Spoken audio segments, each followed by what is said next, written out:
Welcome, everyone. I want you to close your eyes for a moment and think about the world we live in. It's loud, isn't it? There's a constant hum of notifications, voices, opinions, demands. We're taught to be seen, you must speak. To be heard, you must shout. To be valued, you must perform. But what if the real magic, the deep spiritual transformative kind, isn't found in noise, but in silence? Not in speaking, but in listening. Today we're entering the quiet corners of the Disney universe.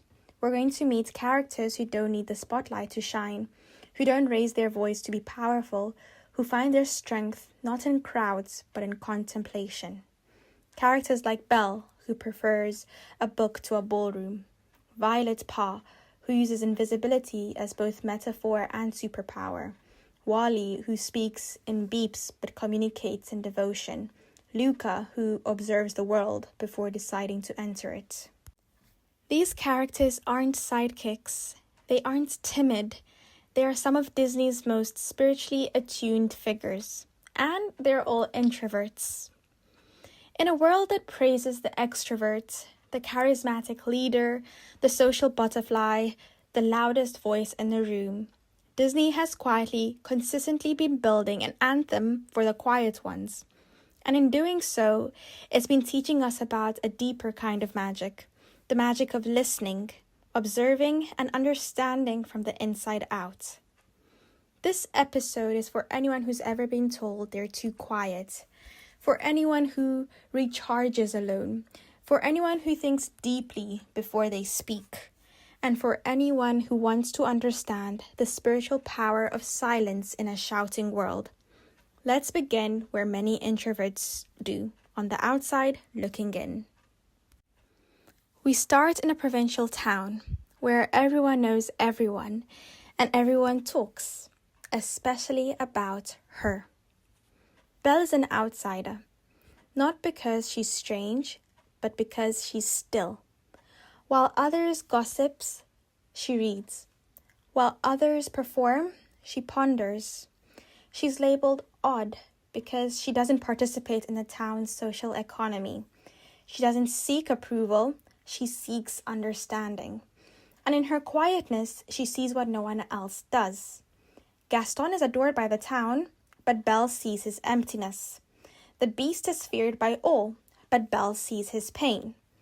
The enchanted objects are seen as furnishings, but Belle sees their souls. Belle teaches us introversion is not about hiding from the world, it's about seeing it more clearly. When you're not busy talking, you have space to listen. When you're not performing, you can perceive. There's a beautiful spiritual truth here. Stillness creates clarity. In mediation traditions, silence isn't emptiness, it's a space where truth arises. Belle's quiet nature allows her to hear the truth beneath the words, to see the soul beneath the surface. She doesn't change the beast with force or drama. She changes him with presence, with patience, with quiet companionship. The spiritual practice Belle embodies, sacred observation, seeing without judgment, listening without waiting for your turn to speak. But Belle isn't the only one who finds power in quiet perception. We have Violet Pa. From the quiet village, we move to a home full of superheroes, where everyone has a flashy power except her. Violet Pa can become invisible, and she does, not just physically, but emotionally. In a family of big personalities, a strong father, an elastic mother, a speedy brother, Violet retreats. She hides behind her hair. She shields herself literally and metaphorically. But here's what's beautiful. Her power isn't invisibility. Her power is perception. While her family charges into action, Violet assesses. She calculates. She sees the whole picture. In Incredibles 2, she's the one who understands the villain's motivation, who sees the systematic issue behind the crisis. Violet teaches us invisibility isn't weakness, it's strategic awareness. When you're not seen, you can see everything. This touches deep on a spiritual concept, the power of the witness. In Eastern traditions, the witness is the part of us that observes without getting entangled. Violet embodies this.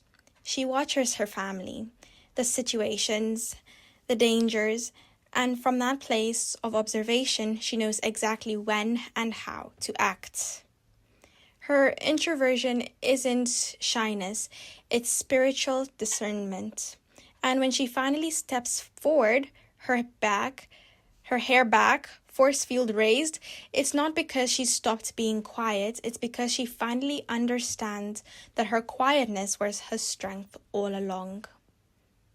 The spiritual practice Violet embodies, conscious retreat, withdrawing not to escape, but to gain perspective, protecting your energy so you can use it with precision. Now we travel to a silent, empty earth, where one small robot teaches us about connection without conversation. Wally doesn't speak in words, he speaks in action, in ritual, in devotion. He spends his days in solitary routine, cleaning, collecting, caring. He's the ultimate introvert, alone for centuries yet deeply connected to the world around him. When Eve arrives, he doesn't woo her with speeches, he shows her his world. He shares his treasures, he dances awkwardly, he offers her a plant. Wally teaches us communication isn't just about words, it's about presence. Love isn't just about declarations, it's about devotion. Introverts often express through action what extroverts express through speech. There is something deeply spiritual here about the sacrament of small things. Wally finds sacredness in a spoon, a Rubik's Cube, a plant. He treats each object with reverence. His quiet life is a mediation on attention. He also embodies contemplative activism. He doesn't set out to save humanity. He simply does his work with care, day after day. And in doing so, he sets in motion the salvation of the human race. Wally's spiritual lessons are that silence can be its own language, that ritual is a form of prayer, that small, consistent actions can change the world. You don't need words to connect deeply. But what about introverts who aren't alone, who are surrounded by people but still feel inwardly oriented? Now to the Italian Riviera, where a sea monster learns to be human by watching first. We have Luca, the observer who chooses to dive in. He is curious but cautious. He watches humans from a distance, studying their behaviors, their interactions, their joys and fears. He doesn't rush in, he observes, he learns. His introversion isn't fear, it's integrative learning. He takes in information, processes it internally, and then decides how to engage. Luca's journey is about navigating the tension between his inner world, the sea, his family's expectations, his secret identity, and the outer world, the village, friendship, and adventure. He doesn't reject his quiet, observant nature. He uses it as his compass. Luca teaches us that introversion is not about staying safe on the shore. It's about diving in when you're ready, with awareness rather than impulse. There's a spiritual principle here called conscience embodiment. Luca doesn't lose himself when he enters the human world. He brings his whole self, his sea monster nature, his curiosity, his caution. He integrates rather than abandons. He also shows us the power of selective vulnerability. He doesn't tell everyone everything immediately. He shares himself gradually with those who earn his trust. This isn't dishonesty, it's discernment. But these characters aren't alone. Disney is filled with quiet souls whose strength is often overlooked. Let's briefly honor other Disney introverts who embody this quiet strength. We have Mulan. She speaks little but acts with profound courage. Her strength isn't in boasting but in becoming. The Beast, in his transformation, which begins not when he learns to speak, but when he learns to listen, to bow to his servants, to his own heart. We have Sadness from Inside Out. She's quiet, slow, and deeply feeling. She's the one who ultimately allows Riley to heal.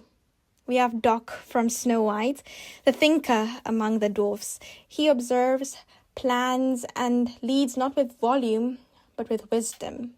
And we have Joanna from Rescuers Down Under, the quiet mouse who notices everything and acts with precision.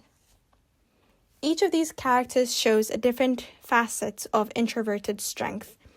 The deep feeling over loud expression, thoughtful action over impulsive reaction, observant leadership over charismatic command, inner integrity over external approval. They're not antisocial, they're differently social. They build deeper connections with fewer people. They contribute not with noise, but with nuance. So what spiritual practices do these Disney introverts model for us? First, we have contemplative reading with Belle. Belle doesn't read to escape, she reads to understand. Reading becomes her meditation, her way of connecting with other minds, other worlds. It's spiritual practice, the sacred study, engaging deeply with texts that nourish your soul. Then we have environmental awareness with Wally. Wally attends to his surroundings with reverent attention. Every object has meaning. Spiritual practice, through mindful stewardship, caring for your environment as an act of devotion. Then we have strategic withdrawal with Violet. Violet knows when to retreat to recharge and gain perspective.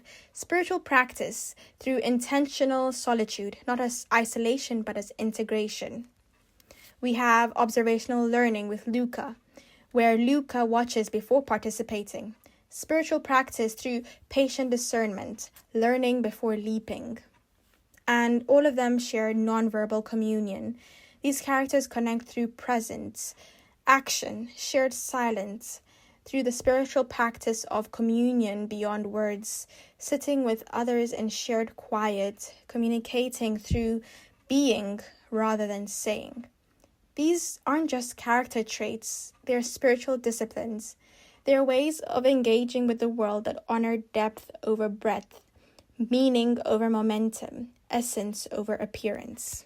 Now, how do we bring these lessons into our loud, extrovert-prizing world? If you're an introvert, honor your need for quiet as sacred, not selfish. Learn to recognize that your observation is an insight, not hesitation. Understand that your depth of connection is your strength, not a limitation. And protect your energy like the precious resource it is. If you live with, love, or lead introverts, try to create spaces for quiet contribution. Try to value listening as much as speaking. And understand that silence isn't absence, it's processing. Don't mistake their quietness for disengagement. Now, this is for everyone. Try to practice listening without waiting to respond. Try to cultivate moments of silence daily and learn to notice that what you observe is different when you stop talking, and honor the different ways people connect and contribute. The world needs both, the voices that speak and the ears that listen, the leaders who charge and the observers who discern, the fireworks and the steady flames. Disney's quiet characters remind us that magic isn't always loud. Sometimes it's a whisper. Sometimes it's a silent act of devotion. Sometimes it's the courage to be still in a moving world. We began with a question. What if the real magic isn't in being loud but in listening deeply? Through Belle, we learned that observation reveals truth. Through Violet, that invisibility can be an insight. Through Wally, that devotion speaks louder than words. Through Luca, that watching prepares us for wonder. These characters aren't just quiet, they're deeply attuned. They don't just hear, they listen. They don't just see, they perceive. And in their quietness, they access a magic that noise often drowns out. The magic of presence, the magic of depth, the magic of truly understanding. So the next time you feel pressure to be louder, more social, more visible, remember Disney's quiet ones. Remember that your stillness isn't a weakness, it's a different kind of strength. Your listening isn't passive, it's a profound receptivity. Your inner world isn't an escape, it's your sanctuary and your source. The world will always have room for voices, but let's also make room for the listeners, for the observers, for the quiet souls who change the world not by shouting, but by seeing what needs to be changed. Thank you for listening, truly listening, today.